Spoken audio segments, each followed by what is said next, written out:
Good evening to all our viewers. Thank you for joining us. On behalf of Nash 24/7, I welcome you all on today's Facebook Live program on liver health and fatty liver disease. Today, on the occasion of World Liver Day, we have with us Dr. Charles Panackel, one of the leading and renowned gastroenterologist and hepatologist. Dr. Charles is currently associated with Esther Medicity Hospital, Kochi, as senior consultant gastroenterologist and hepatologist. Dr. Charles carries rich experience in the field of gastroenterology and hepatology. He has been part of various research projects and has numerous publications on his name. Sir, it's our privilege to have you with us today. With this, I would like to request Dr. Charles Panackel to enlighten us on liver health and fatty liver disease. Over to you, sir. Thank you for the kind introduction. Good evening, and today is the World Liver Day.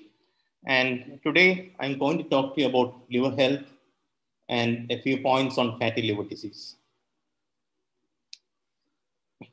When you hear the word liver, you should know that it's the largest endocrine organ in your body. It weighs about 1000 grams to 1500 grams and is situated on the upper quadrant of your abdomen. That's on the right side of the upper part of the abdomen. And liver is a large factory and it does around 500 different functions in your body. And each minute it does more than 500 different functions in your body. And what are these functions? The most important function that liver does is defense. It protects your body against infections and foreign material. So any foreign agent that enters your body, it may be a bacteria, the virus, or a fungus. The liver is a main organ that protects your body from getting infected. Liver helps in digestion. It produces bile that comes into the small intestine and helps in digesting the fat that you consume. So liver is a major organ that helps in digestion of fat. And liver is a synthetic factory. That is, it produces a lot of hormones, proteins, and fat and cholesterol in your body. So liver produces proteins like albumin, the clotting factors. That's a protein that help your body for the blood to clot. That's why when you have got liver disease, you get low albumin called hyperalbuminemia. You get bleeding tendencies. Your blood doesn't clot because the clotting factors produced by the liver are decreased in the blood. So liver is a major site of synthesis of proteins, hormones, and cholesterol and fat. The liver also stores energy. The excess energy that you consume, the excess energy that you take into your body is stored as glycogen in the liver. And liver releases this stored energy whenever you are fasting or whenever your body needs excess energy. And one of the major functions of liver is detoxification. That is removal of the waste from your blood. So liver removes waste materials like bilirubin, ammonia, etc. from your blood. It filters the blood, removes the waste material, and excretes it out of the body either via bile or via urine. So liver is a major site for detoxification.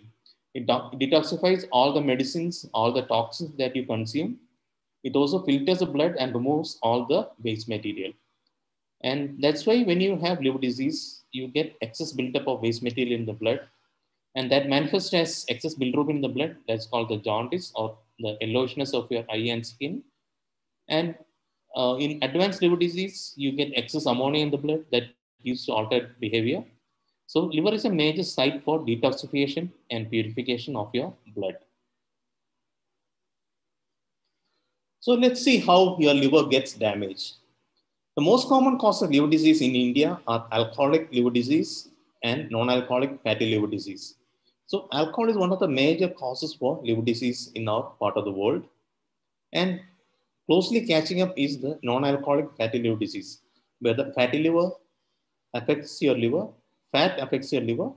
and in patients who don't take alcohol, the fat gets accumulated in your liver and liver gets damaged. And other causes for liver disease include viruses. The viruses that are specific to liver, that includes hepatitis A, hepatitis B, the hepatitis C, and hepatitis E. These viruses affect the liver primarily. Then certain medicines, the drugs that you take, like paracetamol, if you take it in excess quantity, it can produce damage to your liver. Then toxins like rat poison can affect your liver. And in females, the autoimmune liver disease, where your immunity attacks your own liver, is common in females. And there are certain genetic diseases like Wilson's disease, where copper accumulates in the liver, or hemochromatosis, where iron accumulates in the liver. These are the common conditions that commonly affect the liver. And the liver disease are broadly classified into acute when it lasts for less than 6 months, or chronic liver disease when it lasts for more than 6 months. So if a virus affects your liver, it produces something called acute hepatitis. And normally it lasts less than 6 months. And with diet and exercise, your liver recovers back to its normal condition. Same with alcohol. When you take alcohol, it produces something called alcoholic hepatitis. And this alcoholic hepatitis, once you stop the alcohol, the liver can recover. But what happens when you continue to consume alcohol? A patient with alcoholic hepatitis continues to consume alcohol. The liver gets repeatedly hit with alcohol, and the chronic liver disease progresses to liver cirrhosis and liver cancer. Same with viruses like hepatitis B or C.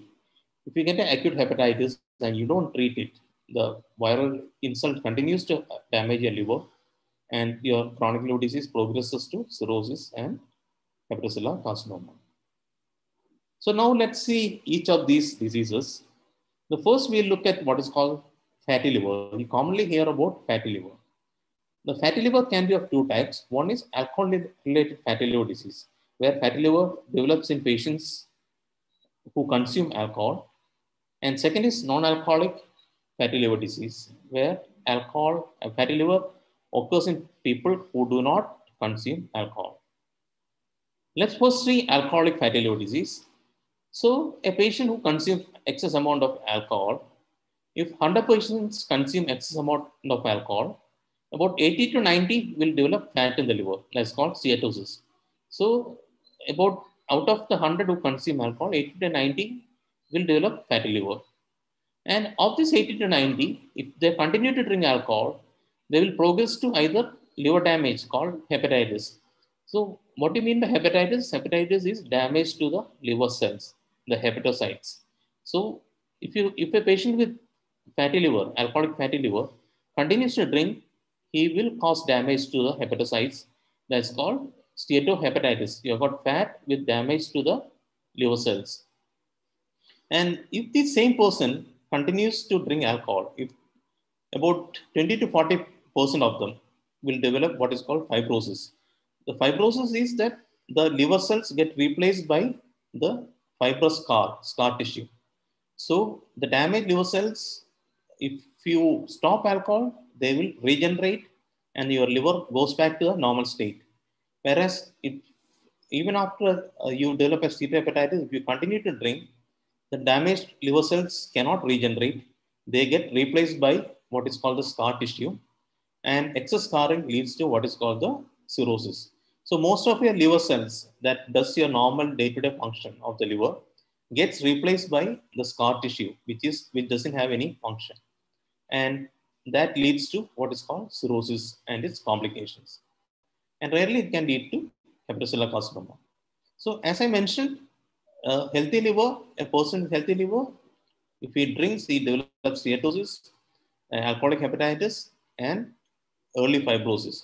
In this stage, if he stops drinking, then his liver cells can regenerate back to its normal state.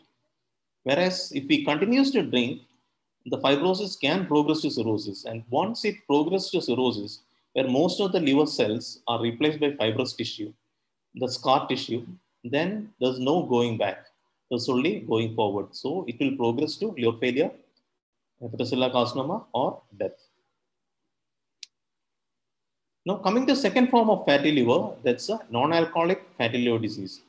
This is a fatty liver that occurs in people who do not drink. and is commonly seen in patients with obesity, who has got excess weight, who has got long-standing diabetes, who has got dyslipidemia, meaning who have got excess triglycerides in their blood. That's a form of fat. So if you've got excess triglycerides in the blood, that can lead to non-alcoholic fatty liver disease. And all these three together forms what is called the metabolic syndrome. So a person having obesity, diabetes, dyslipidemia, along with systemic hypertension and hyperuricemia, they form a syndrome called metabolic syndrome. And people with this metabolic syndrome are more prone to develop non-alcoholic fatty liver disease. Also, at times you see that lean individuals, lean patients develop fatty liver, even though they don't consume alcohol. And this is due to certain genetic factors, that is passed on in the family. So patients with normal liver, if they've got any of these risk factors, you can have what is called NAFL. NAFL is non-alcoholic fatty liver. That's a simple fat in the liver. So it's called simple steatosis, or just patient has got only fat. In this stage, if you control your diabetes, if you regularly exercise and diet and control the obesity and control your triglycerides, the liver goes back to normal state. If you don't do that, then liver cells start getting damaged. That's called the hepatitis. So you get what is called the non-alcoholic steatohepatitis, where you have got fat plus you have got some damage to the liver cells. Your liver cells, the hepatocytes gets damaged. And if still you don't treat your diabetes, you don't treat your dyslipidemia, you don't control your obesity, you don't do diet and exercise, then these liver cells can get replaced by the scar tissue, the fibrous scar tissue, which progresses to cirrhosis. So this progression from a healthy liver to cirrhosis takes around 10 to 20 years. So it doesn't occur overnight or in a year or two. It takes about 10 to 20 years. And you have got a whole lifetime to control this. So let's see how you diagnose fatty liver.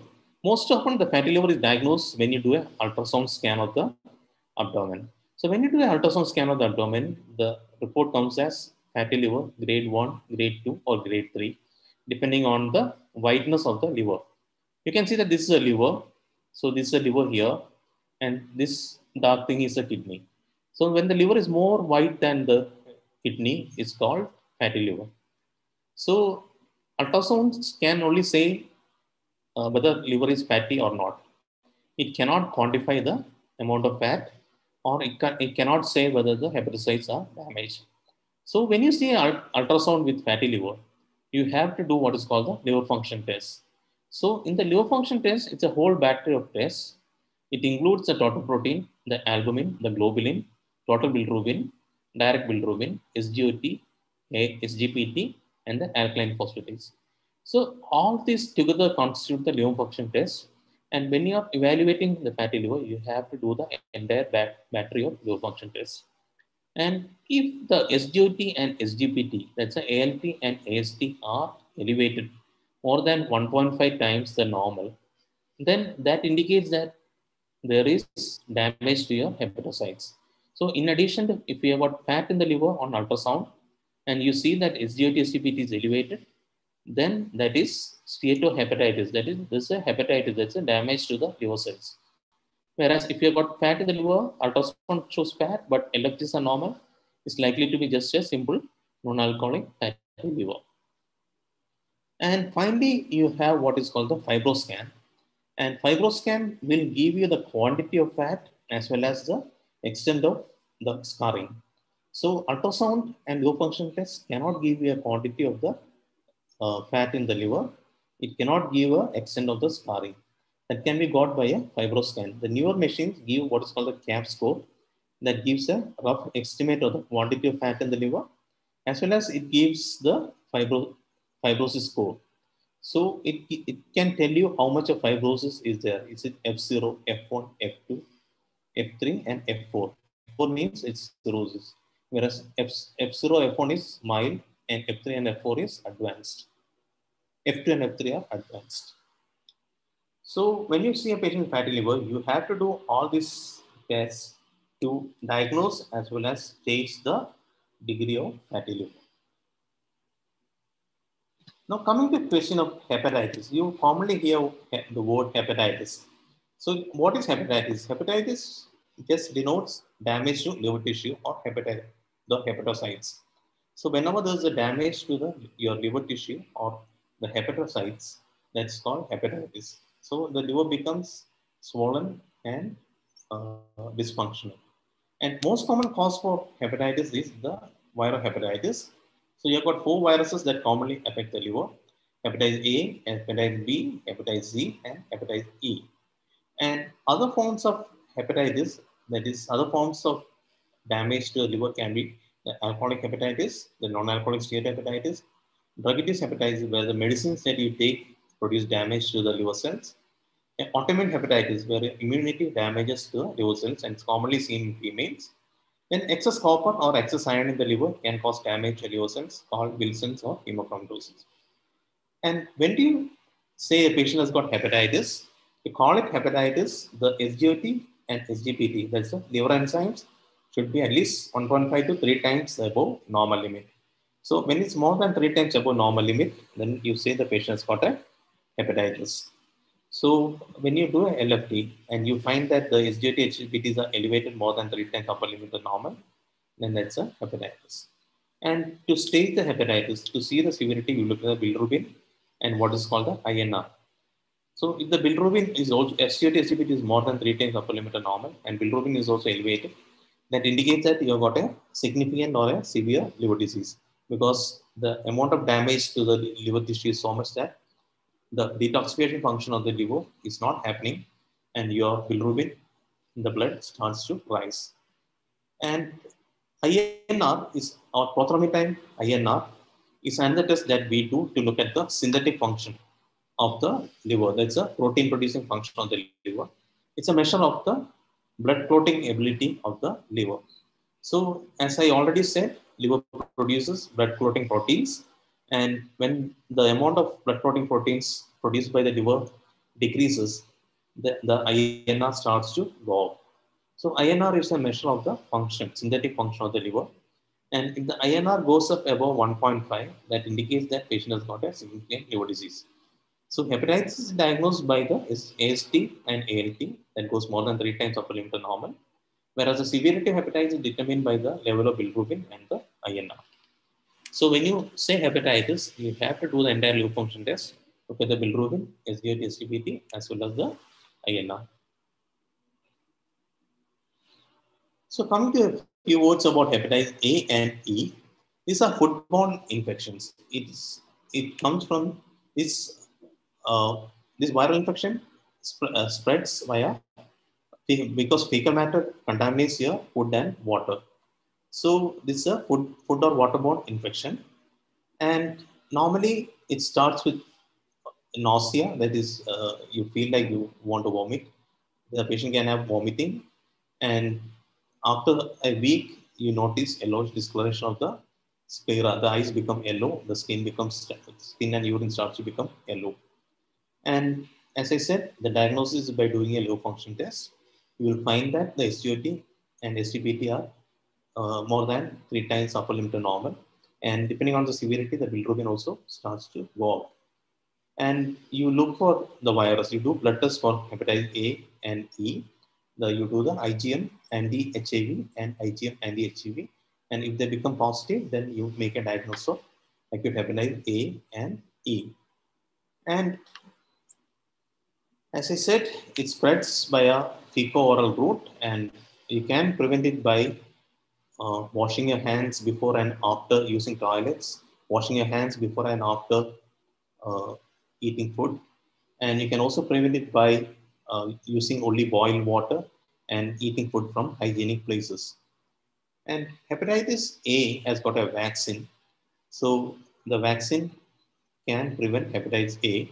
As of now, there are no vaccine for hepatitis E. So it's always better to prevent hepatitis A and E. And prevention is by your hygiene, by the hand washing, using boiled water, and eating only hygienic food.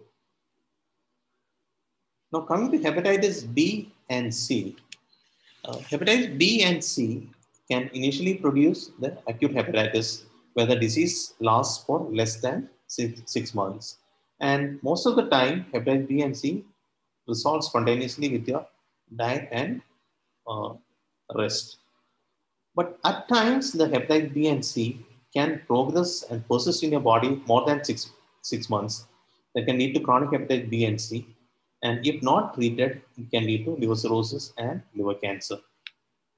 So hepatitis B and C, it spreads by blood body fluid exposure.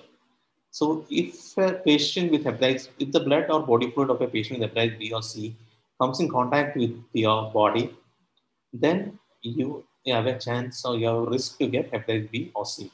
And most common forms are by unprotected sex with a patient with hepatitis B or C, sharing IV needles in patients with in IV drug abusers if they share needles, and if you share razors, um, nail cutters or scissors of patients with hepatitis B or C, then you have got a chance to get hepatitis B or C.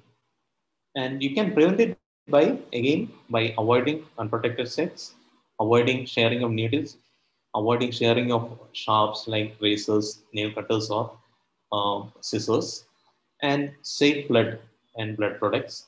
Always all hospitals should have safe blood and blood products.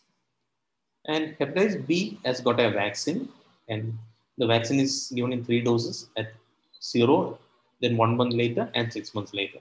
So hepatitis B is a vaccine preventable disease, whereas hepatitis C, as of now, doesn't have any vaccine. And as I said, about 10% of patients with hepatitis B and more than 80% of patients with hepatitis C can develop chronic liver disease, liver cirrhosis, and hepatocellular carcinoma. But the good news is that we have got oral medications, oral medicines that can cure hepatitis C and prevent progression of hepatitis B. So if you diagnose it early and if you take medicines, hepatitis C can be cured and hepatitis B can be, the progression of hepatitis B can be prevented by suppressing the hepatitis B. So finally, the question of how to protect your liver. You can protect your liver by having a healthy life. You can protect it by having a healthy diet and regular exercise. Avoid alcohol and avoid all the junk foods. Avoid all the pizzas and burgers and fries and colas. And always avoid all the counter medications and medicines that you don't know the side effects of. So it's always better to avoid medicines where the side effects are not documented, and always avoid over the counter medications. So, by having a healthy diet, a regular exercise, avoiding alcohol, avoiding junk foods, avoiding colas, and avoiding unwanted drugs, you can protect your liver. And when I talk about diet, this is a diet pyramid. You should have more of vegetables and fruits, more of whole grains instead of white bread, have brown bread, have use plant oils. You can have legumes and nuts, and if you can use poultry, and you can use egg once a day, and have more of fish, and avoid processed meat like bacon, cheese. Avoid red meat. Avoid butter and cheese, and always try to avoid colas that contain fructose and sucrose, and fries to be avoided. And combine that with a regular exercise. So the exercise can be either a resistance training or a aerobic exercise. If you are not able to do a aerobic exercise, at least start with a regular resistance training and slowly build it up. You need not start with the 45 minutes of aerobic exercise. You can always start with the 5 minutes of aerobic exercise and the 2 minutes of resistance training, and always gradually build it up over weeks to months. So finally, coming to the question of liver cirrhosis, what is cirrhosis? So as you can see, the cause of cirrhosis are many, but most common would be alcoholic liver disease and non-alcoholic fatty liver disease. These are the two most common causes of liver disease in our part of the world. Then viral hepatitis B and C can cause chronic liver disease and cirrhosis, and rarely toxins and drugs. And in females, you can see autoimmune liver disease, where the immunity attacks your liver, can lead to chronic liver disease and cirrhosis. And excess copper or iron can lead to cirrhosis. And as I already said, the patients start with a healthy liver The damage starts with a fatty liver or a hepatitis and then progress to fibrosis. And in any of these stages, if you treat the etiology, if you stop alcohol, if you control your diet, you do regular exercise, control your sugars, you treat the hepatitis B or C, you do chelation, you do give steroids for autoimmune disease, you stop the drugs, then you can prevent progression to cirrhosis. But once, if you don't do that, once it progresses from the stage of F2, F3 fibrosis to cirrhosis, then there is no going back. The liver disease will gradually progress. And cirrhosis, as such, has got two stages. Initial stage is called the compensated cirrhosis, where patient may not have any symptoms. Most of the time, you won't even know you have got cirrhosis. You will know only when you do an ultrasound or a blood test for some other reason. And the life expectancy in a compensated cirrhosis is around 12 years. And gradually, the compensated cirrhosis can develop complications and develop what is called decompensated cirrhosis. That is when you develop decompensated cirrhosis, when you develop complications of cirrhosis. The complications can be vomiting of blood. It may be a altered behavior or coma. It may be fluid developing in your belly. It may be a jaundice, or it may be infections of fluid in the belly or renal failure. Once you have any of these complications, or once you have decompensated cirrhosis, the life expectancy is less than 2 years with all, even with all treatment.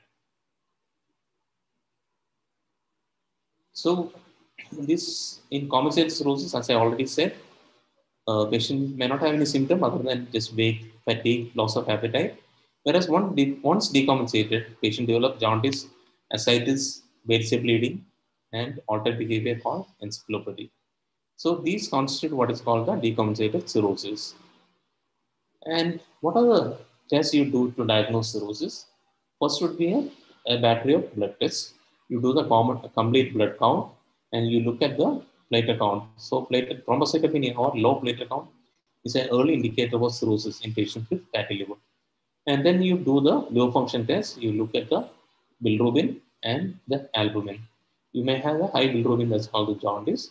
And usually the albumin is low in patients with cirrhosis because the synthetic function of liver fails. And then you look at the prothrombin or the INR as a clotting function of the liver. And normally when the patient develops a cirrhosis and as it progresses decompensation, the INR or the prothrombin starts rising because again the liver fails to synthesize the clotting factors. So these are the blood tests that you do, and then you do the imaging. That is, you do the scans. You can start with the ultrasound that might show a shrunken liver, a small liver, and then you do a CT to confirm the diagnosis. CT or MRI to confirm the diagnosis. And all patients with cirrhosis should have an endoscopy. And at the endoscopy, what we are looking for is what is called you can see the large veins in the esophagus. This is your food pipe, and you can see something called the varicose veins, like you get in the leg. You can see that. And here in the stomach also, you can see the large veins. So when you see that, you know that there is a liver disease, advanced liver disease. And normally these veins rupture, they break, and you omit blood or pass blood in the motion. So any patient with cirrhosis, you should do the blood test, the imaging, either ultrasound or CT, and the endoscopy to confirm the diagnosis. And once you have made a diagnosis of cirrhosis, how do you treat cirrhosis? First is to treat the cause. Find out what caused the cirrhosis. If it's alcohol, stop alcohol. Non-alcohol steatohepatitis, you advise a patient to have a diet and exercise, control the diabetes, control these blood triglycerides. Avoid toxins and drugs. All patients with liver disease should avoid all forms of toxins and drugs that are not prescribed by the doctor. If it is due to hepatitis B or C, oral antivirals will help in preventing the progression to complications and death. If the patient has got an autoimmune liver disease, then give steroids. Steroids help to control the autoimmune liver disease. And then you remove the iron and copper from the body by chelation in patients with excess iron or copper. So the first step is to find out the cause of cirrhosis and treat the cause. And once you have done that, second step is to prevent and treat the complications. So you have to prevent the complication. Complications can be vomiting blood. As I said, patient may have large varicose veins in the foot pipe. If you see large veins, then you start medicines to prevent bleeding. or if the patient already has bleeding, then you do the endoscopy and you tie the bleeding points. That's called the varicose banding. If the patient has got altered behavior or abnormal behavior, then you start the patient on medications to reduce the ammonia. The patient has got fluid in the belly, that's called ascites. Then you start them on water pills or diuretics. If there is infections in the body, early start antibiotics. And also, if the patient has got renal failure, you treat the patient. So, the second, after finding the cause and treating the cause, second is to prevent the complication. And if the complications are already developed, then you treat the complication that has occurred. And finally, as I said, once you have got cirrhosis, then a compensated cirrhosis life expectancy is 12 years. But once decompensation occurs, that is, once a complication has occurred, the life expectancy, even with treatment, is less than 2 years. And that's where we advise a patient to have liver transplant. So, any patient with decompensated cirrhosis should undergo a evaluation for liver transplantation. And normally, when should you undergo liver transplant evaluation? So these patients in the early stage, as I said, in complex cirrhosis, there may be only mild symptoms. The patient feels very fine, whereas then as the decompensation occurs, patient gradually goes down, down, down, and reaches a stage where they suddenly dip down. So any patient with decompensed cirrhosis, if you have got any of these complications like jaundice, ascites, you've got vomiting of blood, you've got altered behavior, fluid in the tummy, or if you've got a score, what is called the MELD score. MELD stands for Model for End-Stage Liver Disease. That's a scoring system used to assess the severity of liver disease. If the MELD score is more than 15, or patient develop any of these complications of liver disease, like jaundice, fluid in the tummy called ascites, vomiting of blood, the patient has got altered behavior called hepatic encephalopathy, or any cancers in the liver, then such patients should be referred for a transplant. And such patients should receive a transplant.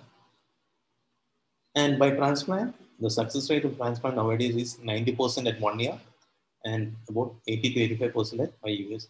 So a patient with decompensed cirrhosis who is likely to die in 1 year has a 80% chance for survival at 5 years with a transplant. Thank you, and I'll be happy to take any questions you have.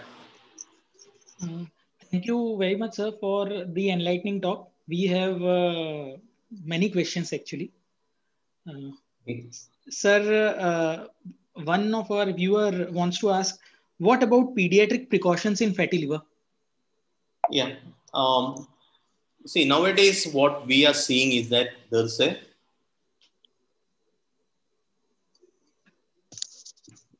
change in pattern of liver disease. So nowadays, we are seeing that patients in early 30s, 40s, developing advanced liver disease, liver cirrhosis. And this is because of the change in lifestyle of our children. So our children are more sedentary nowadays. They have they have a, they have they have a westernized diet. So they spend more time with their gadgets and on in front of TV, and they have a westernized diet. They have more of pizzas and burgers and fries and collars, and the fatty liver develops in children nowadays. And by the age of 25 to 30, you have an advanced non-alcoholic steatohepatitis, and by 40, you are seeing cirrhosis. And this is because of the change in diet habits and changing the sedentary behavior that we have incorporated in our children. So you have to advise the children to be more active, spend less time, less screen time, and advise them to have a healthy diet so that they have a better future. Okay. Sir, doctor, is consuming ghee will cause fatty liver? The most common risk factor for fatty liver is the high refined carbohydrates, fructose, and sucrose. Normally, these are what is converted in the liver. When you take excess sucrose, fructose, and uh, high refined carbohydrates, these are converted in the liver to triglycerides, and part of it is stored and part of it is used for energy. So most of the triglycerides or fat that is deposited in liver comes from your refined carbohydrates. Only about 15% comes from your dietary fat. So if you take ghee in moderation, that should not cause fat. So only if you take excess ghee in excess that causes fat. It's basically your refined carbohydrates, sucrose and fructose. So more refined carbohydrates you take, the liver converts it into triglycerides. Part of it gets stored in the liver that becomes that becomes fat globules in the liver, and part gets excreted into the blood for metabolization. So more you take, the more refined carbohydrates you take, more chance of getting a fat liver. Whereas only 15% of your dietary fat, uh, only 15% of your dietary fat is metabolized in the liver and produces fatty liver. Okay, So okay, anything in moderation is good. Anything in excess is bad. okay. Sir, how do I know I have fatty liver and in what stage it is? As I said, see, if you've got a risk factor, it's always better to screen. If you've got obesity, if you've got diabetes, if you've got excess triglycerides, if you've got family history of fatty liver, it's always better to screen with the ultrasound. And if the ultrasound shows fat, then do a LFT and a fibroscan. If you don't have a risk factor, then just continue with your healthy lifestyle, with your diet and exercise. Otherwise, if you have got no risk factors, there's no recommendation to screen for liver disease. Whereas if you have got a risk factor, if you consume excess alcohol, if you are taking a lot of medications, if you have got obesity, if you have got diabetes, if you have got a family history, or if you have got triglycerides, in such patients, it's always better to screen with ultrasound and then follow it up with a LFT and liver function test and a fibroscan. Okay. Sir, one viewer has asked, Doctor, one of my friend recommended yoga and regular exercises for curing fatty liver and cirrhosis. Is it a valid advice? Yeah, what you said is very true. So the best treatment to prevent fatty liver and progression to steatohepatitis and cirrhosis is diet and exercise. Exercise can be in any form. It may be yoga, it may be a resistance training, it may be other forms of aerobic exercise. So if you can do a 30 to 45 minutes of exercise per day, and you have a regular diet, you keep your good healthy diet, such then you can prevent fatty liver and cirrhosis. One viewer has asked, which type of cooking oil is good for liver? I see. Ideally, what the studies have shown that if you use olive oil, then studies have shown that that reduces your fat and prevents the progression of fatty liver to steatosis, hepatitis, and to cirrhosis. But in our part of the world, it's very expensive and it's not practical. So any form of plant oil should be good. Avoid refined oil like dalda. Okay, sir. Sir, one viewer has asked, are there any symptoms of cirrhosis and can my liver regenerate in cirrhosis? Yeah. Once, okay, I'll take the regeneration part. So if you take, so when you talk about transplant, you can, if you have got a healthy liver, you can donate part of your liver. So you can donate up to 60%, 60 to 70% of your liver to your friend or relative. And what we leave behind in the donor is about 30%. So if you've got a thousand, if your liver is 1,000 gram, then you can take up to 700 gram, and about 300 gram is left behind in you. So that 300 gram, if you scan after 3 months, you can see that that regenerates and grows back to the normal size. So the liver has got a great capacity to regenerate, but that occurs only if you stop the damaging event. If you stop alcohol, if you stop the drugs you are taking, if you treat hepatitis B or C, and if you treat autoimmune liver disease steroids, or if you reduce the copper and iron in your body, then that acute damage that has occurred is overcome and the liver cells can regenerate. But once it has progressed to a stage of cirrhosis, where most of your liver cells are dead and most of your liver cells are replaced by fibrous tissue. The fibrous tissue cannot regenerate. The whatever liver cells that are left behind again are cannot regenerate. So once you reach the stage of cirrhosis, there is no going back. But before that, in a stage of fatty liver, in a stage of hepatitis or early fibrosis, the liver can regenerate and go back to normal. Sir, doctor, I am an overweight person. What precautions should I take to avoid cirrhosis? Yeah, regular exercise. So even if you don't lose weight, regular exercise has been shown to prevent progression of liver disease. And second is avoid alcohol. And third would be avoid all forms of over-the-counter drugs, drugs that are not prescribed by your doctor. And if you've got diabetes or high cholesterol, you have to take medicine for that. So a regular exercise, a good healthy diet, a balanced diet, and avoiding alcohol, avoiding any forms of over-the-counter drugs, and as well as you control your diabetes, you control your dyslipidemia, that can prevent the progression of liver disease to cirrhosis. Sir, there are questions, but in the interest of time, I'll ask last couple of questions with your permission. Uh, Sir, one question is, could consuming too much paracetamol affect my liver? Yeah, paracetamol.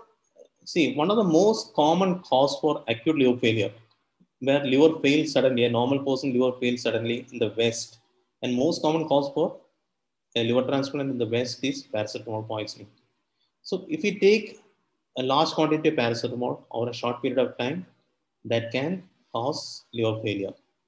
Also in patients with advanced liver disease, that is in patients with uh, fatty liver, patients with chronic hepatitis, or patients with early fibrosis, if they take a staggered amount of paracetamol, that is, if they take paracetamol in a more than prescribed quantity or a period of time, that also can cause liver disease or liver failure.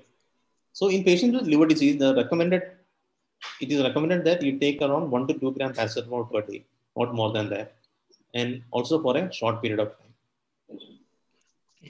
Sir, I am a diabetic and I take insulin daily. Can this affect my liver? If yes, then what should I do? Insulin has not been shown to affect the liver. Insulin, you can continue your insulin. So insulin doesn't affect your liver. So the only problem with insulin is that it can cause weight gain. So patients on high dose of insulin tend to have weight gain. But otherwise, insulin doesn't cause any liver problem. So all our patients with cirrhosis or advanced liver disease, we try to change them from a oral drug to a insulin. Uh, thank you very much, sir, for addressing all the queries calmly and enlightening us again on the occasion of World Liver Day on the perils of liver diseases and how we can maintain our liver health. Sir, on behalf of NASH 24/7, I thank you and I thank all our viewers for joining us today.